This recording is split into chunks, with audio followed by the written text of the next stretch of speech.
Hello mga bossing. So ayun na nga.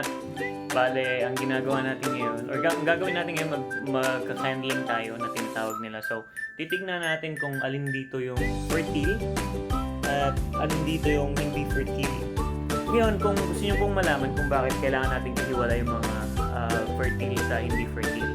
Kasi yung mga hindi fertile pwede pong magkaroon ng tagas. And hahalo po siya sa mga fertile na itlog. Over time, babaho po. And it can contaminate the whole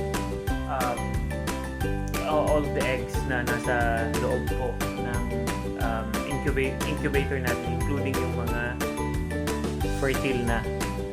And when we say fertile, yun po yung mga after na-check na natin after handling. Okay? So far, nag-start na po ako ng handling and then I realized na baka po kasi kailangan din ng mga kagaya ko na hindi pa po ganun katagal sa pag-aalaga ng free range chicken. Okay. So, pero as of this moment po kasi meron na po akong may experience na po ako kahit paano, nag-research na rin ako. And so far, this is the 11th day. Supposedly, dapat 10th day pa lang pwede natin handling. Actually, kahit 8th day, as early as 8th day, pwede na tayo mag-handling. Mag-check na natin kung fertile siya or hindi para mahiwalay natin. And then, yeah. Pero I decided to do it on the 11th day kasi ngayon po hindi yung may work po kasi ako during the days. Kaya, napag-desisyonan ko na ngayon ko po siya gawin. Okay? So, stay tuned. Napaka-informative po itong video na to sa ating mga bago pa lamang sa pagmamanuhan. Check this out. So, ayan na nga mga bossing. Bale, isa-isa nating isasalang yung 64 na itlog.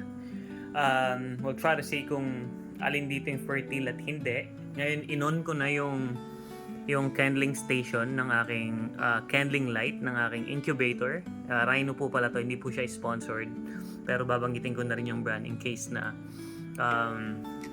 gusto nyo pong bumili ng incubator. Sa Shopee ko lang po to binili. 64 eggs yung maximum capacity chicken eggs. Siyempre pag itlog pugo po, iba po yung or smaller eggs. Iba po yung capacity niya, mas marami siyang ma-accommodate. So yeah, salang na po natin yung unang itlog. Ito po. So kung makikita po natin, bale, ayan, may darker side po siya or darker part. So, and then yung air sac po niya nandun sa baba. Tapos, ayun, meron po siyang yan. So, possibly po, para sa akin, fertile po siya. Kasi nabuo po yung ayun, may veins po siya kung makikita nyo. Hindi ko alam kung makita siya sa camera, pero may veins po siya na lumalabas. Tapos may darker side. So, meaning nabuo po yung itlog. Okay, next one.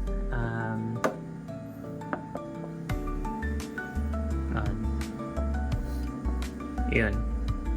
So, as you can see po, yung darker side, yun po yung nabuong sisiu na continuous siya na nabubuo. And then, I'll try to make a closer look. Yan, meron po siyang veins. Meron siyang veins na lumalabas. Tinatry ko pong i-autofocus kaya lang medyo madilim po talaga. Anyway, yung air sac po niya nandun sa baba. Tapos, may veins po dito banda. And then, yung darker side niya, yun po yung nabubuong sisiu. Okay, so this one's good. Fertile po siya.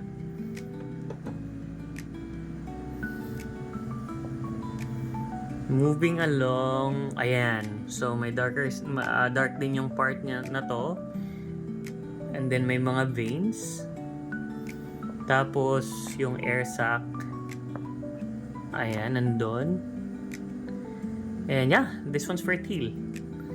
Ngayon, moving along, tingnan naman natin yung sana may makuha tayong hindi fertile. Though, hindi ko wini-wish na may hindi fertile, pero anyway, that's the odd, you know. Tanggapin na lang natin para may pakita natin. Ayan, so ito po, mukha po siyang bumbilya. sa sobrang liwanag. May darker side siya, mukhang yolk nga lang. So, ibig sabihin, 100% hindi po siya nabuo. So, yan. Super clear siya. BR means Brahma. And, unfortunately, yan.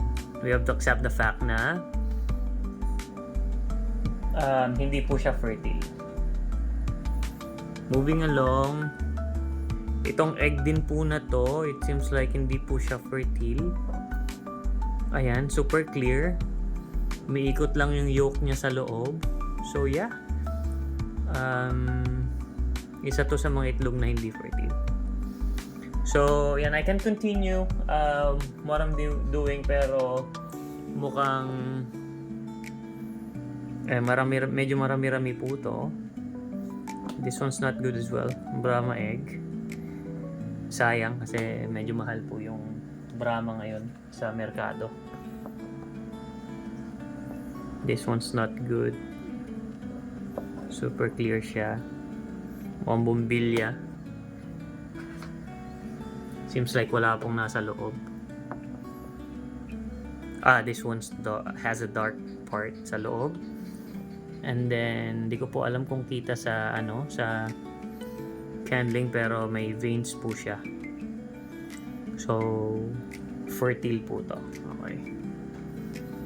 So, ganun lang po kasimple kung paano i-check yung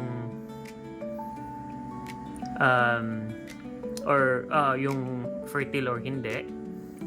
Ayun mga bossing. Ganun lang po kasimple kung paano i-check kung fertile or hindi. So, kung super clear siya, mukha siyang bumbilya, pag inilawan nyo sa madilim, pwede nyo pong gamitin yung cellphones nyo, meaning as good as 100% po na hindi siya magtutuloy. That's after between 10 to 12 days. Doon po ako nag-candling. Pero kung may veins po siya, pag inilawan nyo, as good as 100% na yung fertility rate na. Okay. So, yun. Pag may questions po kayo, drop it sa comment section. I'm happy to answer it for you. Hindi po ako magdudunong-dunungan. Lalo kung super intelligent po ng tanong nyo, kaya ko po siyang i-research, look for the facts. Gagawin ko pong lahat ng makakaya ko para masagot ko po siya. So, hope you like this video. Paki-like naman po yung video, subscribe. And yeah, kita-kita po tayo sa susunod na upload ko po sa mga Actually, gumagawa po ako ng kulungan. Good for 6 cages po siya. Divided into 6. I mean, 5 feet by 4. Tapos by 6. Papakita ko po siya sa susunod na upload ko po sa video. Mag-upload po ako ng video. So yeah, kita-kits. Thank you.